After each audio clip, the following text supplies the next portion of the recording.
ಕಳೆದ ಕೆಲವು ಸೀಸನ್ಗಳಲ್ಲಿ big boss ಕೆಲವೊಂದು ಲವ್ ಸ್ಟೋರಿಗಳಿಂದ ಆಗಿರ್ಬೋದು, ಕೆಲವೊಂದು ಕಡೆಯಿಂದ ಆಗಿರ್ಬೋದು ಇದಾಗ್ತಾ ಇತ್ತು, ಲೈಕ್ ಸುದ್ದಿ ಆಗ್ತಾ ಇತ್ತು.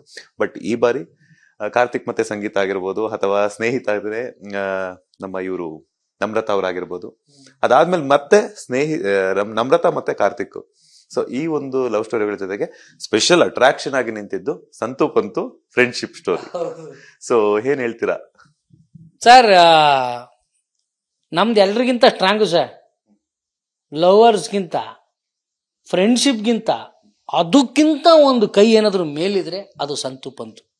ಬೀನ್ ಬ್ಯಾಗ್ ಬ್ಯಾಂಗ್ ಬ್ಯಾಂಗ್ ಆ ಥರ ಸರ್ ನಮ್ದು ಸ್ಟೋರಿ.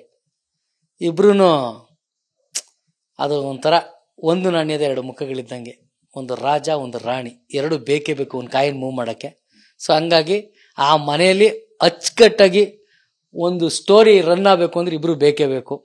ಅದ್ಭುತವಾದ ಕತೆ ಬರೀತಾ ಇದ್ವಿ, ಅದ್ಭುತವಾದ ಪಾತ್ರ ಕೊಡ್ತಾ ಇದ್ವಿ, ಅದ್ಭುತವಾದಂಥ ಒಂದು ಫಿಲ್ಮ್ನ ರೆಡಿ ಮಾಡ್ತಾ ಇದ್ವಿ.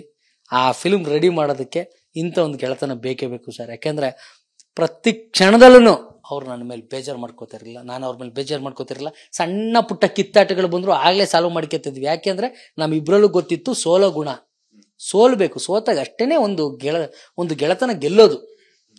ಇದು ಗೆಳೆತನದಲ್ಲಿ ಮಾತ್ರ ಅಲ್ಲ, ಗಂಡ ಹೆಂಡತಿ ಜೀವನದಲ್ಲೂ ಅಷ್ಟೇನೆ.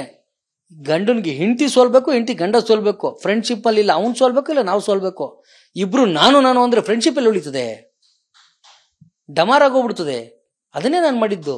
ಒಂದು ಫ್ರೆಂಡ್ಶಿಪ್ಗೆ ಬಿಗ್ ಬಾಸ್ ಸೀಸನ್ ಅಲ್ಲಿ ಏನಾದ್ರೂ ಒಂದು ಒಳ್ಳೆ ಅರ್ಥ ಇದೆ ಅಂದ್ರೆ ಅದು ಸಂತು ಪಂತು ಫ್ರೆಂಡ್ಶಿಪ್ ಅಷ್ಟೇ, ಇನ್ಯಾವುದಿಲ್ಲ ಸರ್. ಫ್ರೆಂಡ್ಶಿಪ್ ಒಂದು ಸೀಲ್ ಹಾಕಿ ಬಂದಿದೀವಿ ಸರ್ ನಾವು. ಮಾಡಿರೋದು ಒಂದ ಎರಡ ಸರ್, ಮನೇಲಿ ಬೇಕಾದಷ್ಟು ಮಾಡಿದೀವಿ.